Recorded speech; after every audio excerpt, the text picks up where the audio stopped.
گرمی کی بارش کبھی بھی آئے، زیادہ تر آندھی ساتھ لے کر آتی ہے۔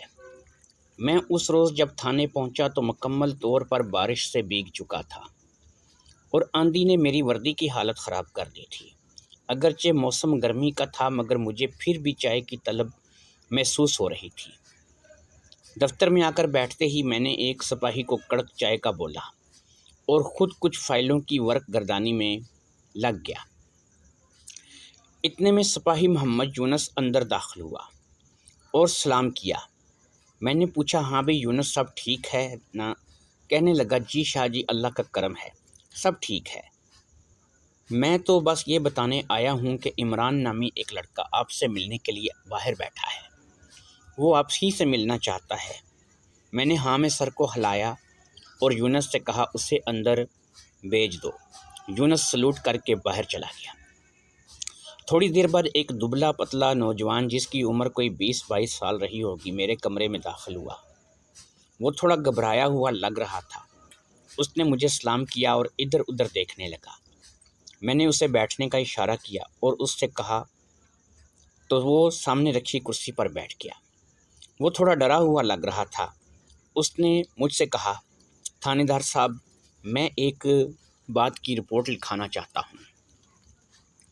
وہ تھانے دار صاحب، سغرا جو ہے 1 ہفتے سے غائب ہے، اس کا کہیں پتہ نہیں چل رہا۔ یہ کہہ کر وہ رکا تو میں نے کہا، یہ سغرا کون ہے جوان، اور تم اس کے کیا لگتے ہو؟ وہ کہنے لگا، تھانے دار صاحب، سغرا ماسٹر امتیاز کی بیٹی ہے اور وہ 1 ہفتے سے نہیں دکھی، پتہ نہیں کہاں چلی گئی ہے، آپ اس کو تلاش کر دو۔ یہ کہہ کر وہ امید بھری نظروں سے مجھے دیکھنے لگا۔ میں نے کہا، دیکھو نوجوان، مجھے سمجھ نہیں آ رہا، تم شروع سے بتاؤ، اس لیے جو بھی بات ہے وہ شروع سے بتاؤ۔ اس نے تھوڑی دیر سوچا اور پھر کہنے لگا، تھانے دار صاحب، سغرا ماسٹر امتیاز کی چھوٹی بیٹی ہے، اصغر سے چھوٹی ہے۔ اصغر اس کا بڑا بھائی ہے، وہ سکول جاتی ہے، شاید 10ویں کلاس میں پڑھتی ہے۔ وہ نہ ہی سکول جا رہی ہے اور نہ ہی وہ گاؤں میں نظر آ رہی ہے۔ گاؤں کے کچھ لوگوں نے ماسٹر امتیاز صاحب سے پوچھا ہے تو ماسٹر صاحب کا کہنا ہے کہ وہ اپنے کسی چچا کے گھر گئی ہوئی ہے، کچھ دنوں میں آ جائے گی، مگر جناب میں جانتا ہوں اس کا دور یا نزدیک کوئی رشتہ دار نہیں ہے، اس لیے مجھے دال میں کچھ کالا لگ رہا ہے۔ آج سے سال بھر پہلے بھی وہ گھر سے بھاگ گئی تھی، مگر 2 دن بعد شہر کے دارالمان سے مل گئی تھی، مگر اب تو اسے گئے 1 ہفتہ ہو گیا ہے۔ یہ کہہ کر وہ رکا تو میں نے اس سے پوچھا، تم کیسے جانتے ہو کہ اس کا کوئی رشتہ دار نہیں ہے؟ اور اگر وہ گمشدہ تھی تو اس کے ماں باپ کو رپورٹ کرنی چاہیے تھی، تم کیوں رپورٹ کروانے آئے ہو؟ میری بات ختم ہوئی تو اس نے کہا، جناب ہم دونوں ایک دوسرے کو پسند کرتے تھے، اس لیے مجھے پتہ ہے کہ اس کا کوئی رشتہ دار نہیں ہے، اور جناب 1 ہفتے سے وہ غائب ہے، مگر ماسٹر صاحب نے رپورٹ نہیں کی، اس لیے مجھے فکر ہونے لگی۔ جناب آپ پتہ کرو کہ وہ کدھر ہے۔ یہ کہہ کر وہ رکا تو میں نے کہا، تم فکر مت کرو، مجھے ماسٹر امتیاز کے گھر کا پتہ دو، میں پتہ کرتا ہوں۔ اور ہاں، تم کیا کرتے ہو؟ میں نے اس کے کام کا بھی پوچھ لیا۔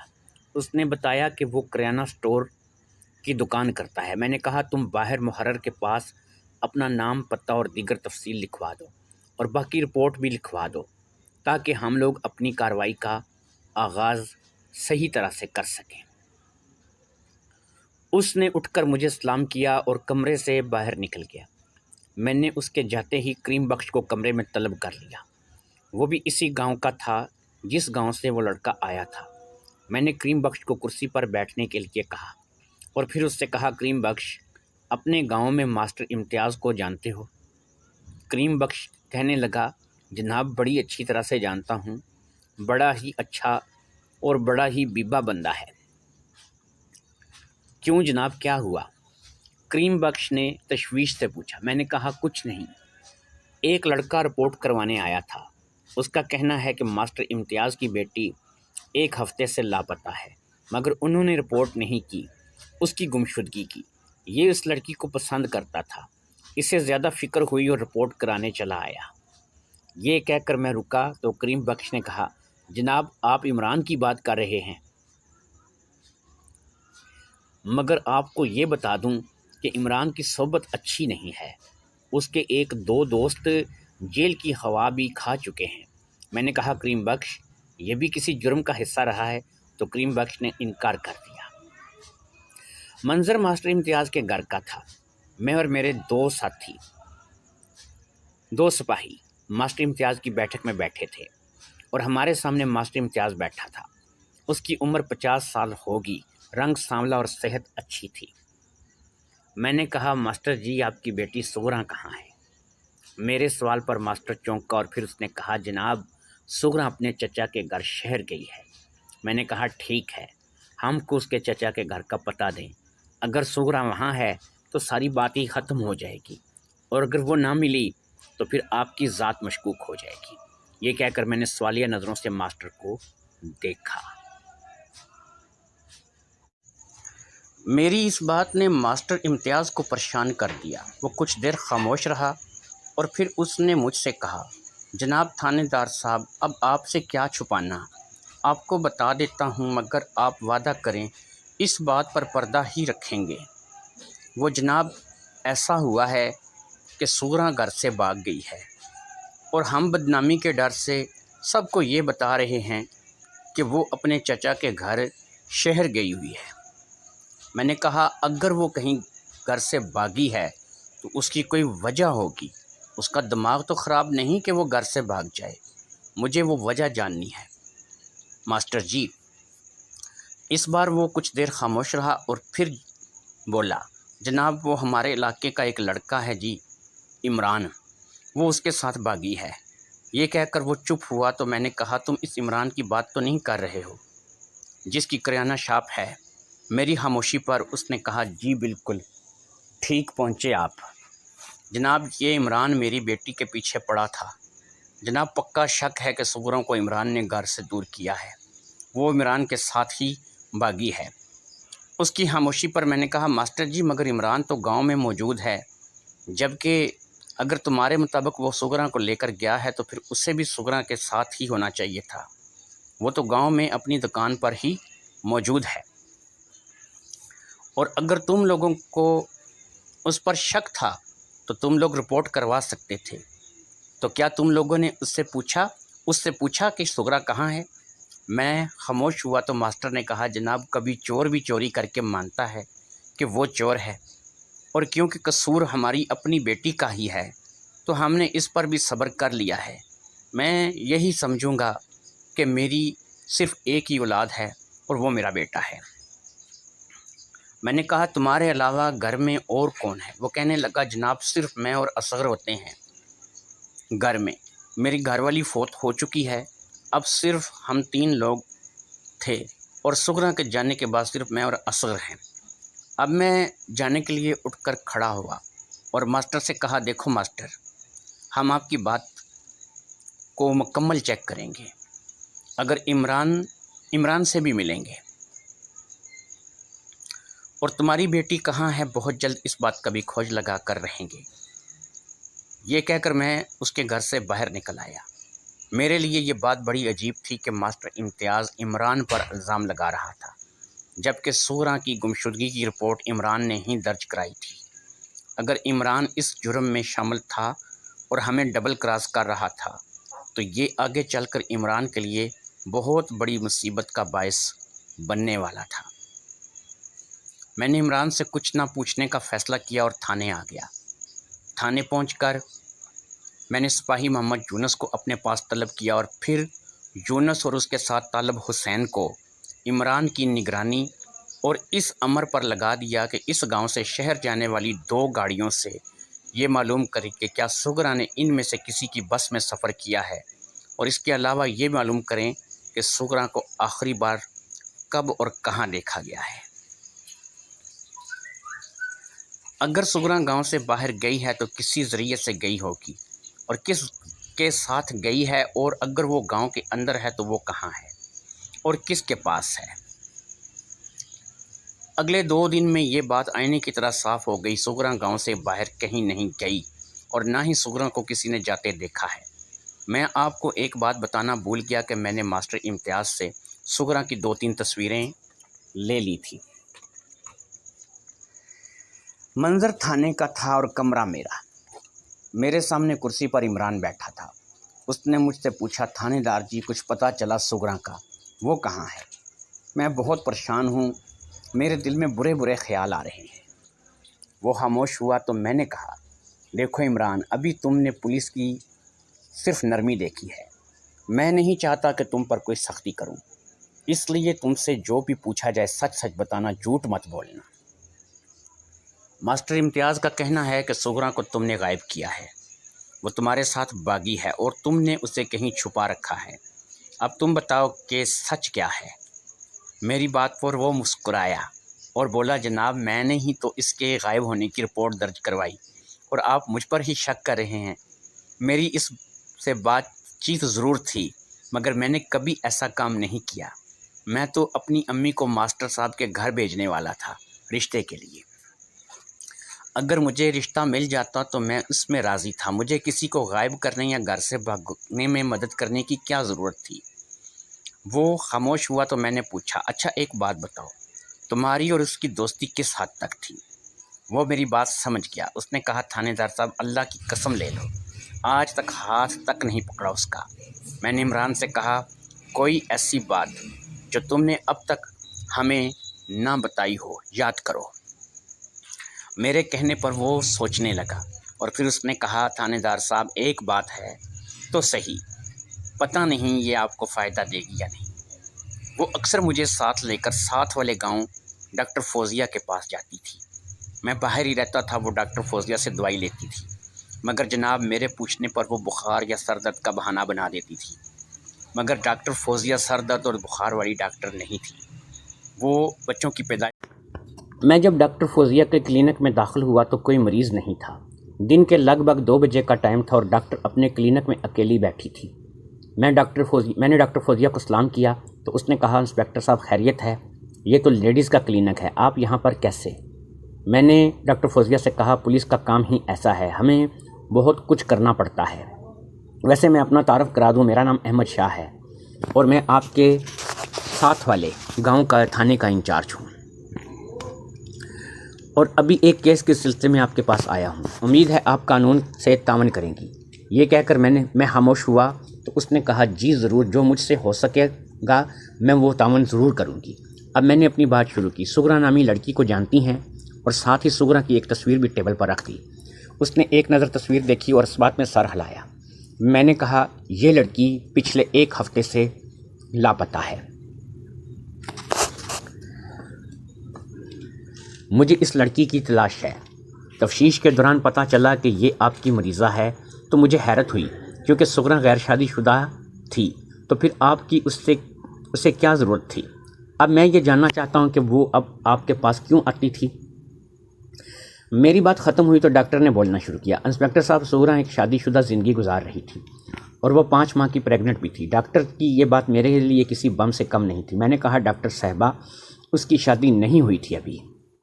اب ڈاکٹر نے کہا، نہیں انسپکٹر صاحب، وہ باقاعدہ شادی شدہ زندگی گزار رہی تھی، کیونکہ وہ ابھی صرف 17 سال کی تھی تو پہلے بیبی کی وجہ سے اسے بہت پریشانی ہو رہی تھی، اسی لیے وہ بار بار میرے پاس مشورے اور دوائی کے لیے آتی تھی۔ ڈاکٹر خاموش ہوئی تو میں نے کہا، اچھا آپ یہ بتاؤ، اس نے کبھی یہ بتایا کہ اس کا شوہر کون ہے اور کیا کرتا ہے؟ میرے سوال پر ڈاکٹر نے کہا، وہ ایک لڑکے کے ساتھ میرے کلینک آتی تھی، تو میں نے اپنی طرف سے یہ سمجھ لیا کہ وہی لڑکا اس کا شوہر ہوگا۔ ڈاکٹر سے جو معلومات ملی تھی وہ مجھے بہت کچھ سوچنے پر مجبور کر رہی تھی، مگر اب بھی بہت کچھ کم تھا۔ میں کسی پر الزام نہیں لگا سکتا تھا۔ سغرا غائب تھی اور عمران مشکوک ہو چکا تھا، مگر بہت سی باتیں ایسی تھیں جن کو سامنے رکھ کر عمران بے گناہ تھا۔ نمبر 1، وہ سغرا کے غائب ہونے سے لے کر اب تک گاؤں میں ہی موجود تھا۔ نمبر 2، رپورٹ عمران نے کروائی تھی۔ نمبر 3، میرا ایک سپاہی مسلسل اس کی ہر حرکت پر نظر رکھے بیٹھا تھا، مگر اس نے کوئی ایسی حرکت نہیں کی تھی۔ سچ پوچھیں تو میں الجھ گیا تھا، مگر مجھے اپنی کوشش جاری رکھنی تھی۔ میں نے ڈاکٹر کا شکریہ ادا کیا اور وہاں سے نکل آیا۔ منظر ایک بار پھر میرے تھانے کا تھا۔ میرے سامنے 2 کرسیوں پر ماسٹر امتیاز اور اس کا بیٹا اصغر بیٹھے تھے۔ میں نے ماسٹر امتیاز کی آنکھوں میں دیکھتے ہوئے کہا، ماسٹر جی، آپ نے کہا تھا کہ آپ کی بیٹی عمران کے ساتھ بھاگ گئی ہے، مگر جب سے آپ کی بیٹی گم ہوئی ہے، عمران تو اسی گاؤں میں ہی موجود ہے۔ اور ایک دن کے لیے بھی کہیں نہیں گیا، اور نہ ہی گاؤں کے کسی شخص نے آپ کی بیٹی کو گاؤں سے باہر کسی بھی ذریعے سے جاتے دیکھا ہے۔ اگر وہ باغی نہیں، گھر سے باغی نہیں، تو پھر وہ کہاں پر ہے؟ میرے خاموش ہونے پر ماسٹر نے کہا، جناب یہ عمران بہت بڑی گیم ہے، اس نے ہو سکتا ہے خود یہ کام نہ کیا ہو، اپنے دوستوں سے کروایا ہو۔ نصیر اور سمیر اس کے دوست ہیں جی، وہ دونوں بھائی ہیں، اور جناب وہ کئی بار جیل بھی جا چکے ہیں، ہو سکتا ہے کہ یہ کام ان دونوں نے کیا ہو۔ عمران نے یہ کام ان دونوں سے کروایا ہوگا اور خود کسی مناسب وقت کا انتظار کر رہا ہوگا۔ وہ خاموش ہوا تو اصغر بولا، جناب مجھے تو ابا جی نے منع کر رکھا ہے، ورنہ میں اس عمران کا منہ توڑ دوں۔ اور جہاں تک نصیر اور سمیر کا تعلق ہے جناب، جب سے سغرا غائب ہوئی ہے وہ اس دن سے عمران کی دکان پر نہیں آئے۔ یہ بات نہیں ہے کہ یہ بات کافی نہیں ہے کہ اس واردات میں نصیر اور سمیر کا ہاتھ ہو سکتا ہے؟ آپ ان دونوں کو پکڑو، سب پتہ چل جائے گا۔ میری آج کی تفتیش میں 2 نئے لوگ سامنے آئے تھے جن کے بارے میں معلوم کرنا ضروری تھا۔ میرے ذہن میں ایک خیال بار بار آ رہا تھا جس کو میں اپنے ذہن سے جھٹک رہا تھا، مگر وہ خیال تھا کہ جان ہی نہیں چھوڑ رہا تھا۔ میں نے ان دونوں کو جانے کی اجازت دے دی اور خود شروع سے اس کیس پر غور کرنے لگا۔ اس دوران میں نے ایک سپاہی کو بھیج دیا کہ وہ عمران کو لے آئے، کیونکہ میں نصیر اور سمیر کے بارے میں عمران سے جاننا چاہتا تھا، اور میں چاہتا تھا کہ یہ جو 2 نئے نام سامنے آئے ہیں ان کی گتھی بھی ساتھ ہی سلجھا لوں۔ میرے سامنے عمران بیٹھا تھا۔ میں نے اس سے کہا، دیکھو عمران، اب تک کوئی ایسی بات نہیں ہوئی جس سے قانون تم پر شک کرے، مگر یاد رکھو اب جو میں پوچھنے والا ہوں وہ تمہاری ذات کو مشکوک کرنے کے لیے کافی ہے۔ یہ بتاؤ کیا تم نے سغرا سے خفیہ طور شادی کر رکھی تھی؟ میرے سوال پر وہ مجھے انتہائی حیرت سے دیکھنے لگا۔ پھر اس نے کہا، تھانے دار صاحب شادی ہوتی ہے تو کسی نہ کسی کو تو ضرور پتہ ہوتا ہے۔ میں اس سے شادی کرنا ضرور چاہتا تھا مگر اس کی نوبت ہی نہیں آئی۔ میں نے اگلا سوال کیا، تمہارے اس کے ساتھ کیسے تعلقات تھے؟ اس نے کہا، جناب کیسی باتیں کر رہے ہیں، میں نے آج تک اسے ہاتھ تک نہیں لگایا تھا۔ میں نے کہا، دیکھو عمران، تمہاری یہ سغرا 5 ماہ پریگننٹ تھی اور اسی لیے ڈاکٹر فوزیہ کے ہاں چیک اپ کے لیے جاتی تھی۔ اب کوئی لڑکی شادی شدہ بھی نہ ہو اور کسی سے جسمانی تعلق بھی نہ ہو اور وہ 5 ماہ پریگننٹ ہو، تو مجھے بتاؤ مجھے کیا سوچنا چاہیے؟ میری بات کے جواب میں اس نے کہا، میں تو اللہ کی قسم کھا سکتا ہوں کہ میں نے ایسا اس کے ساتھ کچھ بھی نہیں کیا ہے۔ اب میں نے اگلا سوال کیا، چلو مان لیا کہ تم نے کچھ نہیں کیا ہے، اب یہ بتاؤ کہ یہ نصیر اور سمیر کون ہیں؟ میرے سوال پر وہ چونکا اور پھر کہنے لگا، جناب وہ دونوں میرے دوست ہیں۔ میں نے کہا، وہ اس وقت کہاں ہیں؟ میرے سوال پر عمران نے بتایا کہ وہ دونوں چرس کا نشہ کرتے ہیں جس کی وجہ سے آج کل وہ جیل میں ہیں۔ اس نے مجھے جیل بھی بتا دی، ان کو 6 ماہ کی سزا ہوئی ہے۔ نشہ کرنے اور فروخت کرنے کے جرم میں عدالت نے انہیں 6 ماہ کے لیے قید کی سزا سنائی ہے۔ اب اتفاق کی بات، اسی دن وہ دونوں پکڑے گئے جس دن سغرا گاؤں سے لاپتہ ہوئی۔ اب اس ساری گفتگو کے بعد صرف ایک ہی بات رہ گئی تھی کہ مجھے اپنے ذہن میں آنے والے خیال پر کام کرنا ہے، چاہیے، لہٰذا میں نے اس پر کام کرنے کا فیصلہ کر لیا تھا۔ تھانے سے جیل فون کر کے میں نے نصیر اور سمیر کا پتہ کر لیا تھا، اور اس بار بھی عمران نے سچ کہا تھا۔ یہ کافی بڑا مکان تھا، بہت بڑا، تقریباً 1 کنال کا صحن میں طرح طرح کے پھالدار پودے لگے ہوئے تھے۔ جب میں پہلی بار اس گھر میں آیا تھا تو مجھے ایک الگ تھلگ کمرے میں بٹھایا گیا تھا جو بیٹھک کے طور پر استعمال ہوتا تھا، مگر اس وقت میں اور میری ٹیم اس مکان میں دندناتے پھر رہے تھے۔ ہم سب اس وقت صحن کی تلاشی لینے میں مصروف تھے، مگر صحن میں کوئی ایسی جگہ نظر نہیں آ رہی تھی جہاں تازہ کھدائی کرنے کے بعد دوبارہ بند کی گئی ہو۔ درختوں کے ساتھ بھی ایسا معاملہ نظر نہیں آ رہا تھا، مگر میرا ذہن بار بار یہی کہہ رہا تھا کہ منزل بہت قریب ہے۔ اب صحن کو چھوڑ کر میں کمروں کو چیک کرنا شروع کیا، اور پھر اسی طرح میں اور میری ٹیم ایک ایک کمرہ دیکھنے لگے۔ اتنے میں حوالدار اللہ بخش میرے پاس آیا۔ اس نے کہا، شاہ جی، واش روم کی ایک دیوار پر مجھے شک ہوا ہے، ایسا لگتا ہے یہ دیوار نئی بنائی گئی ہے، حتیٰ کہ رنگ وغیرہ کر کے اسے باقی دیواروں جیسا کیا گیا ہے، مگر یہ دیوار بہرحال نہیں ہے۔ میں نے اپنی ٹیم سے دیوار کھدائی کا کہا۔ اب اتنی دیر سے خاموش کھڑے ماسٹر امتیاز اور اس کے بیٹے اصغر کے چہرے پر ہوائیاں اڑنے لگیں۔ انہوں نے ہمیں دیوار کھودنے سے منع کیا، مگر میرے ایک ہی دبکے پر دونوں خاموش ہو گئے۔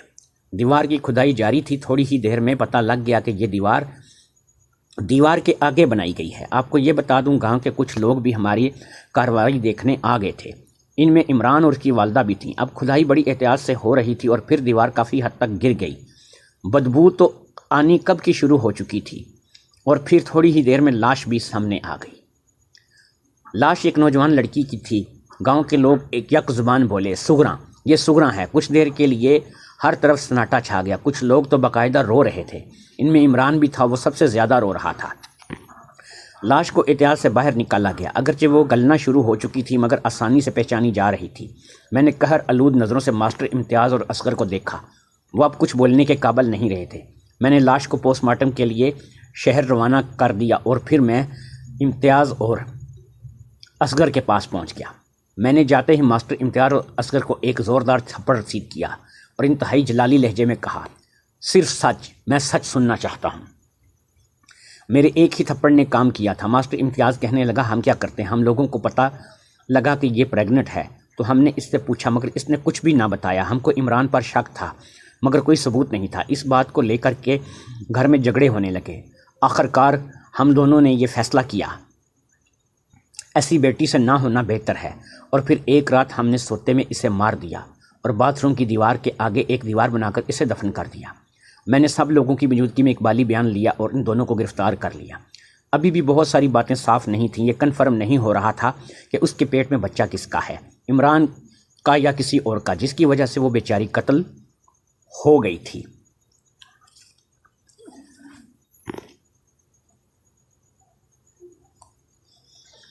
مجھے یہ بات معلوم کرنے کا کوئی طریقہ نظر نہیں آ رہا تھا، کیونکہ میں یہ چاہتا تھا کہ اس کو بھی سزا ملے جس نے یہ برا کام کیا ہے۔ وہ عمران تھا یا کوئی اور، پتہ نہیں، مجھے عمران بے قصور لگ رہا تھا۔ اور پھر ایک بات میرے ذہن میں آئی اور پھر میرا سارا مسئلہ ہی حل ہو گیا۔ میں نے حوالدار اللہ بخش کو اپنے پاس طلب کیا اور اسے کہا، اللہ بخش، مجھے ایک شک ہے، ذرا سن لو تو میرا شک دور کر دو۔ وہ کہنے لگا، شاہ جی حکم کرو جناب، آپ کا ہر شک دور کیا جائے گا۔ میں نے جو اللہ بخش سے کہا اسے سن کر وہ کانوں کو ہاتھ لگانے لگا، مگر جب میں نے اسے اپنی ساری الجھن کا بتایا تو وہ بھی کہنے لگا، شاہ جی آپ کی بات درست معلوم ہوتی ہے۔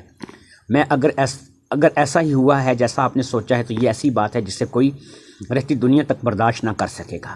خیر، اللہ بخش مجھ سے اجازت لے کر چلا گیا۔ اب تھوڑی ہی دیر میں مجھے ماسٹر امتیاز اور اصغر کی چیخیں میرے کمرے تک سنائی دینے لگیں،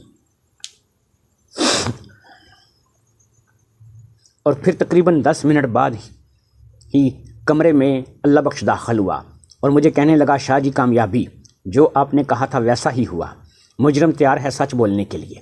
میں نے کہا، اللہ بخش دونوں کو لے آؤ۔ تھوڑی دیر میں ماسٹر امتیاز اور اس کا بیٹا اصغر میرے سامنے کھڑے تھے۔ میں نے کہا، شروع ہو جاؤ اور صرف سچ۔ اب ماسٹر امتیاز نے کہنا شروع کیا، وہ جی، جب میری گھر والی فوت ہوئی اس وقت تک سب ٹھیک تھا، مگر اس کے بعد میرا بیٹا غلط سوسائٹی میں پڑ گیا اور پھر اس نے اپنی بہن پر ہی بری نظر رکھنی شروع کر دی اور اسے ڈرا دھمکا کر اس کے ساتھ سونے لگا۔ مگر ایک دن وہ تنگ آ گئی اور گھر سے بھاگ گئی۔ 2 دن بعد ہم اسے شہر کے دارالمان سے لے کر گھر لے آئے۔ اب وہ پھٹ پڑی اور اس نے مجھے سب کچھ بتا دیا، اور میں نے پوچھا، یہ کب سے ہو رہا ہے؟ تو اس نے بتایا، کئی ماہ سے۔ میں نے اپنے بیٹے کو ڈانٹا اور سگراں سے کہا کہ وہ آج کے بعد اپنے کمرے میں نہیں میرے کمرے میں سوئے گی، بلکہ میرے کمرے میں سو جایا کرے گی، تاکہ اصغر کوئی بغیرتی نہ کر سکے۔ لہٰذا میرے کہنے پر وہ میرے کمرے میں سونے لگی۔ 2-3 دن تو خیریت سے گزر گئے، مگر پھر میرے اندر کا شیطان جاگنے لگا۔ میں نے سوچا وہ کافی ماں سے بائی کے ساتھ سو رہی تھی اور اس کی دھمکی کی وجہ سے کسی کو کچھ بتا نہ رہی تھی، تو پھر میں تو باپ ہوں، میرا اس کو زیادہ ڈر ہوگا، اسی لیے میرے اندر کا باپ مر گیا اور شیطان جاگ گیا۔ جب میں اس کے پاس گیا تو اپنی آخری امید بھی کھو بیٹھی۔ پھر میرے بیٹے کو بھی اس بات کا پتہ چل گیا۔ اب رات ہوتے ہی ہم دونوں اپنی اپنی مرضی کرنے لگتے۔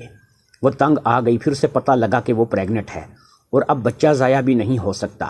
اب یہ بات ہم دونوں کے لیے بڑا مسئلہ بن سکتی تھی، اس لیے ہم دونوں ڈر گئے اور پھر ہم نے سگراں کو ہی راستے سے ہٹانے کا فیصلہ کر لیا۔ اگر یہ بات گاؤں میں پتہ لگ جاتی تو ہماری کیا عزت رہ جاتی، اس لیے ہم نے سگراں کو مار کر دیوار میں دفن کر دیا۔ ہم نے سوچا کہ اگر کسی نے کچھ پوچھا تو ہم اس کو یہ بتائیں گے کہ کسی رشتہ دار کے گھر گئی ہے، اور اگر پولیس کو خبر ہو گئی تو الزام عمران پر لگا دیں گے، کیونکہ ہمیں پتہ تھا عمران اور وہ ایک دوسرے کو پسند کرتے ہیں۔ ان کا طویل بیان ختم ہوا تو میں سر پکڑ کر بیٹھ گیا۔ یا اللہ، کیا ایسا بھی ہو سکتا ہے؟ خیر، ان دونوں کا تگڑا چالان بنا کر میں نے عدالت میں پیش کر دیا۔ عدالت نے دونوں باپ بیٹے کو عمر قید کی سزا دی۔ میں آپ کو بتا دوں، جب مجھے لگا کہ عمران کا کوئی قصور نہیں تو اس بات پر سوچنے لگا تھا کہ وہ کون ہے جو اس فساد کی جڑ ہے۔ اس حد تک سغرا کے قریب ہے جو یہ کام کر سکتا ہے۔ میرے ذہن میں بار بار ماسٹر امتیاز اور اصغر کا ہی نام آ رہا تھا، مگر کاش میرا اندازہ غلط ہو جاتا۔ آج بھی اس دنیا میں نہ جانے کتنی ہی سغرا ان انسان نما شیطانوں کے ہاتھوں برباد ہو رہی ہیں۔ اللہ پاک اپنا کرم رکھے اور کوئی انسان کبھی بھی شیطان نہ بنے۔ دوستو، آپ کو یہ کہانی امید کرتا ہوں پسند آئی ہوگی۔ انشاءاللہ تعالی بہت جلد اب ایک